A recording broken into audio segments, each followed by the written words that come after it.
Good morning, my Gen X rant nation. Today is a fun one because I'm a little behind. I was a bit busy yesterday, so I didn't get to make a video. But today is a new day, and we're going to be chatting about something that is really, really irritating me, and that is Microsoft, aka Xbox. And I'm sure maybe I'm a little slow to the news on this, but it's developed a tiny bit over time, and yeah, most of the world is not happy. That wasn't already happy to begin with. So, way to go, Xbox. So, as you could probably guess, Xbox has done a few dumb things this year, which really made me question that they want to even be in the gaming space. Perhaps they're pulling a Sega here back in the '90s and they're just going to exit on right out of this little venture we call the gaming space because it's pretty evident that Xbox and Microsoft in general has no desire to, I think, be competitive anymore. They are drastically losing this generation in the sense of the console war. They are way, way, way behind and have not been publishing their numbers, I believe, for about 3 or 4 years now. So their console sales have been in the dark basically for us. And that's concerning because when you're not selling a console, traditionally, if you're not doing well, what you do is you price cut in order to get that inventory out the door and therefore bring up your sales margins. And perhaps you're taking a loss on that console, which is pretty normal. I think only Nintendo doesn't like to take losses. So what Nintendo does is they will, at the very least, they will charge you what it does cost for that console. Now, there's been an exception or two. I remember the GameCube. They were in third place at the time as well, and they decided at the GameCube stage to cut their losses and basically were I think 99.99 or basically $100, both US and Canada at that time. We might have been like 120, but we were pretty close to $100 as well. Eventually on the GameCube, I was not impressed with the GameCube. And that was kinda like GameCube or Nintendo at that time was exactly like what Microsoft is right now, which is just getting decimated, and the difference is that Nintendo had a plan B in its pocket, which was the Nintendo, Wii at the time, which is with the motion controllers, and that was a super hit, and I think it's one of, not the best. I think still PlayStation 2 is the best-selling console in history, but it was at least 120 million units, which is quite a bit for a console, right? Quite a few units. Xbox in general, from what I know, has never sold. The Xbox 360 was their most successful console, never sold much over 80 million. But at that time, neither did the PS3. I think the PS3 finally won that war because they did some severe price cuts as well. And, you know, PlayStation fans are always going to be PlayStation fans. And I get that Xbox was very late or Microsoft was late to the show. Uh, appeared in the '90s, so it's got an attachment rate from millennials and younger Gen Xers like myself as well. Uh, and it kind of is strange because I think the very young millennials caught the Xbox 360 era. So back to the topic in hand is what is going on with Microsoft? What are they thinking? First of all, we'll kind of go over their price increases and I'm gonna relatively talk about that. Let's just switch it up so you can see this a bit better. Um, in my opinion, and this is my opinion, I believe that Xbox is. This is my opinion. I have no sources. I can't confirm or deny this in any way, shape, or form. But I believe they are going to release one more console and see how it goes. I think it's more of a uh, just to say they still have a console that's going to come out. You'll notice that this last 10 years has really been about ray tracing. I'm not a big fan of ray tracing. I think it doesn't really visually improve a game. It might enhance the visuals somewhat, but there's been a lot of trickery used in the past. And when you compare the past to now, I would say even 15 years ago, if you have a good team and a good gaming engine, You don't really have to use the trickery of ray tracing. Is ray tracing an interesting and cool concept? Absolutely, especially with reflection, real-time reflection, God rays, all that crap, lighting, bouncing off, bouncing off, bouncing off. So it makes it more real. A lot of stuff you'll know is baked into a game, so you can't do any real-time transition. But there is cool fakery they've been doing. They've been doing cool lighting fakery, I think, since Doom and Doom. Like Doom was all fake lighting. You would think, "Oh, how are they doing this, bright?" It's just about at the time, it was about the, tricking people into thinking it was a lighting, thing. So, back to the topic. We're talking about good old Xbox price increases, and you might be American. I know a lot of my audience so far has been American, but look at these price increases in Canada. So, I own 3 Xbox Series X's because, I had one for upstairs, one for downstairs, and the upstairs one because I have 2 daughters that game. One of those Xbox Series X, the dog had gone behind the entertainment system, pulled the, HDMI cable right on it, just cranked my HDMI cable on that unit, and basically it is very touchy. It only does about 1040p, and I've never had or 1440p, I apologize, and it won't do 4K. So the dog she damaged the HDMI input itself, not just the cable. So that was busted and it really irritated me. And then when we moved and sold the house, I decided, well, I'm going to replace that and use the other one as a backup and maybe repair it down the line. So I had 3 Xbox Series X. The highest I paid, I think, was 650 with tax Canadian. And that's Canadian dollars, right? So to American, that's about 500 back when it was priced a little high, I thought, but pretty reasonable for what you were getting. You were getting 40K, 120 frames a second potential, which you're never going to run on an Xbox, but the potential was there, right? So, um, let's just go to the prices now. So this is the new 2 terabyte, which is, I think, a ridiculous price for 2 terabytes, 1 terabyte more, but let's just go to that. So the digital without the Blu-ray is 680 Canadian, and this is Canadian Xbox site. You might get a special deal out there. So let's say I wanted to sell my Xbox, which I have a black. This is just the digital. So you're going from a brand new copy to a refurbished is only $60 difference. Why not just buy this? Get that 3-year warranty. But anyways, it's digital. It has no Blu-ray, can't play. So you got a sold out recertified for 820. Again, only a $60 difference. You've got the ones that I own. I own 3 of these. One is damaged. 720, so 730 Canadian. I bought it for 650. So I think the Canadian prices aren't quite as if you do the exchange rate, as drastic change as the US. The US, I know, is doing a lot of that because of the tariffs. No comment on that. You could check out my political side for that. But even for Canadian, this is pretty ridiculous. I think the most ridiculous prices are when you get into the S model. Now, this S model was only $350 for the 512. What is it now? Almost doubled. So it's gone up to 450. This launched and actually went down to I think 325 at some sales.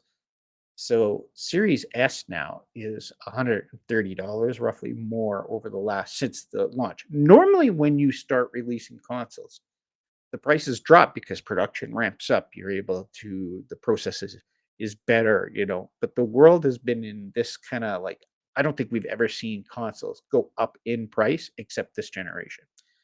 I think theoretically, it's not the tariffs. It's not because Xbox is selling like hotcakes, so therefore supply and demand, right?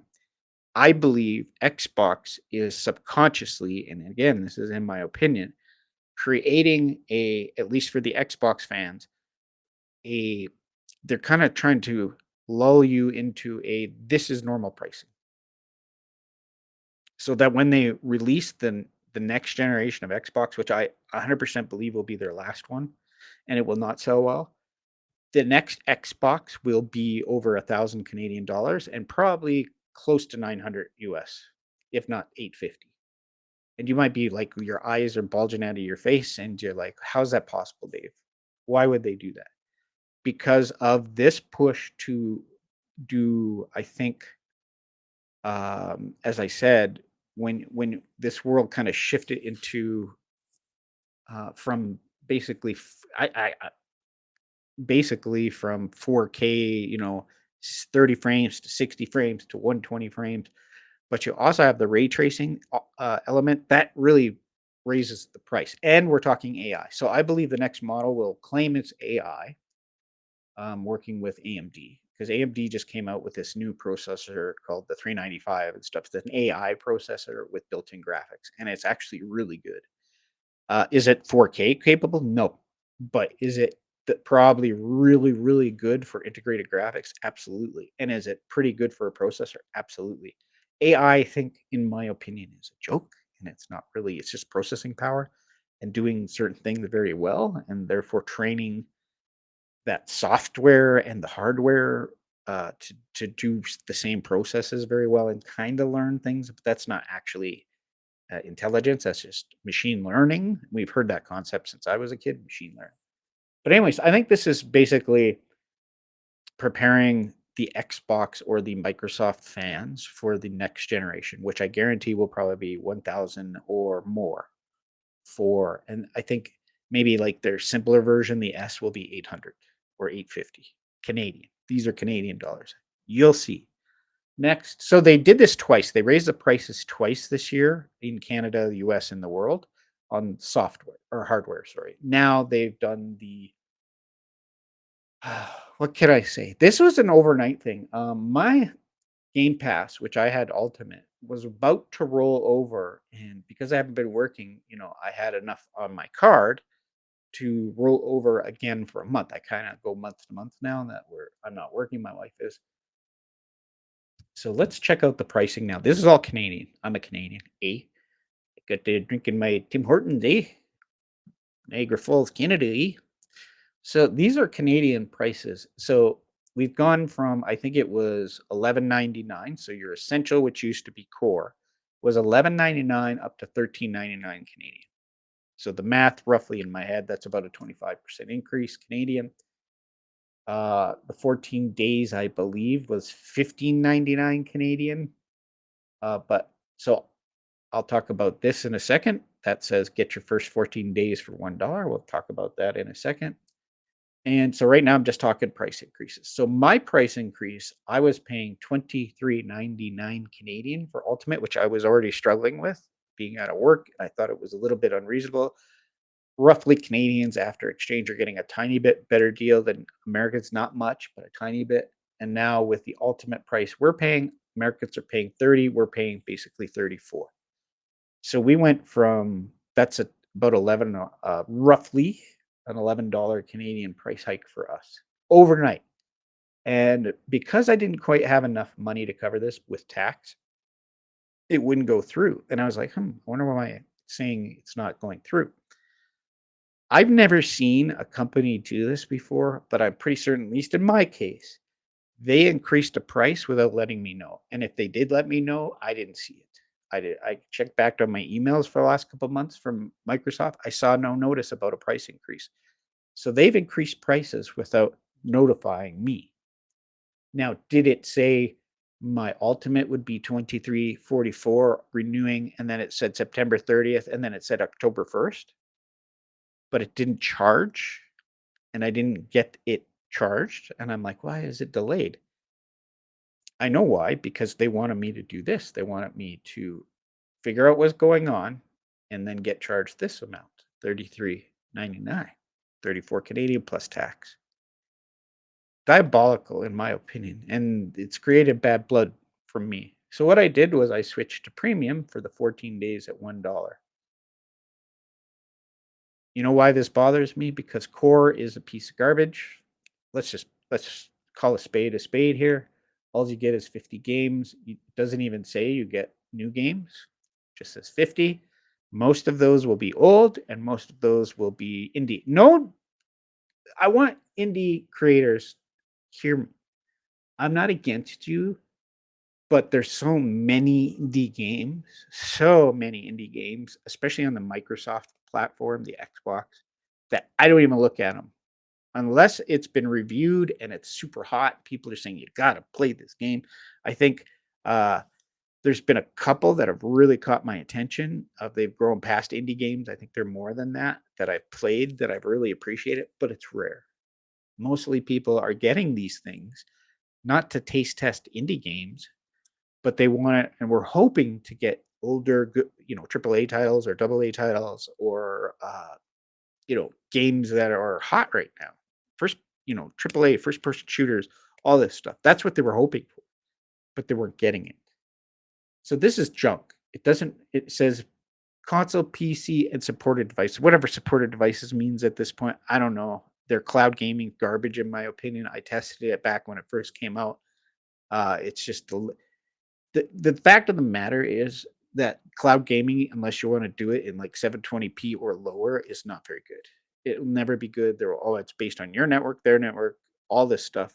Too many factors out of the control of the consumer, and therefore you can get a really bad experience, uh, in my opinion. And that is why I think when you look back, okay, so why did, for example, and I support this with anyone that's tried it has failed and lost billions of dollars. And oh, look, Amazon, they tried it and they're the richest, like one of the richest companies in the world, and they couldn't do it. And you could say, well, Dave, that's because they charge per game. Who cares? It was the service at the end of the day that would not stream properly and was trash. People want to be able to play at least 1080p 60 frames a second, especially in competitive gaming. If you can't do that, you're getting lag, getting shot. Who cares? Nobody wants it. What a waste of money. I believe cloud gaming somewhat the same. Although everything technically is turning into cloud gaming, it's not. If you can download the digital copy and play it from the system, that's not cloud gaming. Your saves might go up to cloud, but as long as it's accessing the memory and storage of the unit, whatever you're playing on, that's not cloud gaming. That you could draw it from the cloud, you can get updates from the cloud, aka the internet, which has always existed. Your saves can be in the cloud. The cloud gaming is streaming the real time and not holding anything big on device. So this is garbage. Like it says 50 games, doesn't tell you what, doesn't tell you that it could be all indie games on the Xbox, the PC, and supported devices. Stream games, including select games you already own. Yeah. Online console multiplayer. Oh, I have to pay $14 Canadian a month on a console to play multiplayer, which is free on the PC. I'm not a big PC nation, but you're making me one, Microsoft. Play and earn up to. I don't care about your rewards points. It's impossible to appease these reward points. They're useless. I think I've used them once in the 6 years that, or 7 years that I've had it, once to get a $10 game card. And when your games cost like 85 Canadian, ooh, $10. My goodness, I get better on the sales. Benefits for games like League of Legends. I don't play either of these. I don't care. Premium, 200 plus games on Xbox, PC. Yeah, we know. A bunch of garbage. New Xbox published games joined the library within 12 months of launch. You know what they're putting you in? Because they're platforming their launch games now, all that means is that when PlayStation and Nintendo get it, you're going to get to play it. Who cares? What a jip. That we used to get games on launch. That was the reason we got Ultimate. Stream games with shorter wait times. Why do I have to wait? So this is like a phone plan. You're going to slow me down because I'm not paying you, you know, $50 a month. Play and earn, don't care about rewards. And I guarantee you the rewards program, I bet you 99.5% of Xbox players don't care or pay attention. Don't care about League of Legends, don't care about online console multiplayer. So what? You get more games, indie games, and you might get to play new games. New games now. So basically, this is an old, you get to play some old games for 18 plus tax Canadian. Now, I would think, okay, well, if I could get Ultimate for $7 more, that might, or about $6 more, that might make it worth it to do game on day one launch games. But no, I got to pay $34 Canadian to get that privilege that I had back $10 cheaper, $11 cheaper. 400 plus games. Again, I guarantee most indie and old games, console, PC, and supported devices. Now, realize that new games on day one, including Xbox published games. Do I even have to tell any you Xbox about how terrible you are at making games yourself?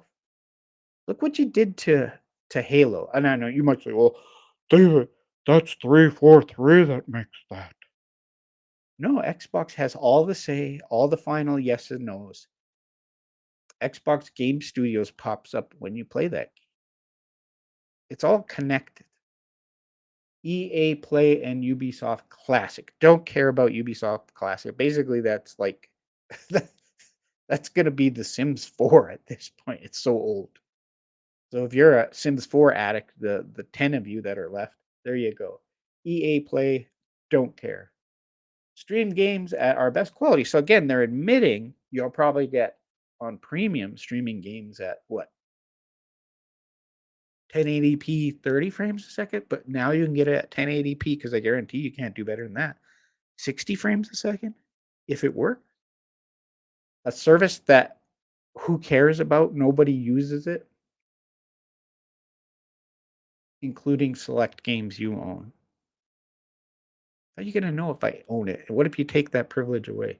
Play and earn up to 100,000 rewards. Don't care. Don't care. Don't care.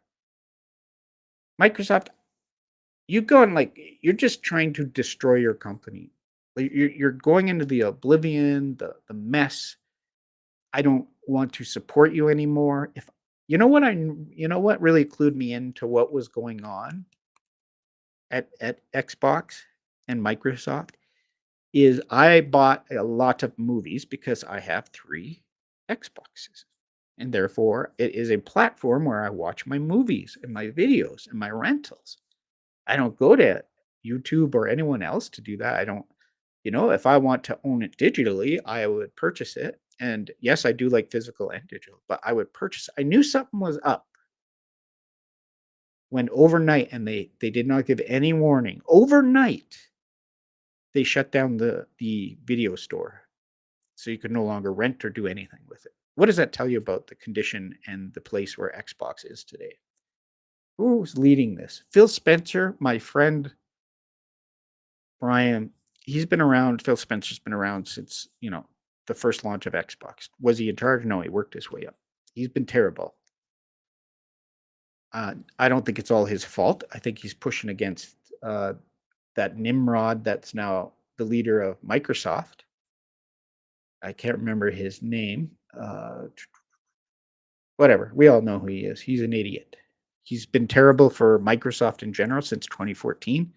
He doesn't give two hoots about Xbox, never has and never will. He just wants to make everything into, a streaming pay per play kind of situation like everybody else. But I'm sorry, Phil Spencer. I know he's a gamer. I know he cares, but he doesn't have the cojones to go and fight for Xbox anymore. Or he's tried and he's tired of it. Sarah Bond has been terrible. She's the uh, president of Xbox. Every time I see her, I'm like, she is not a real gamer. She's might be a nice person. She seems nice, but she's not competent. Look what's happened. Matt Booney, head of Xbox Game Studios and ZeniMax. What good game have you guys released in 10 years? What have you done? There's nothing that's hot like Halo used to be. There's nothing. You offer nothing, Xbox. And I'm not sure what you expect from me because you've caused a sour face. There's hundreds of thousands of people dropping the Game Pass now, and it's your own fault, Xbox, and it's your own fault.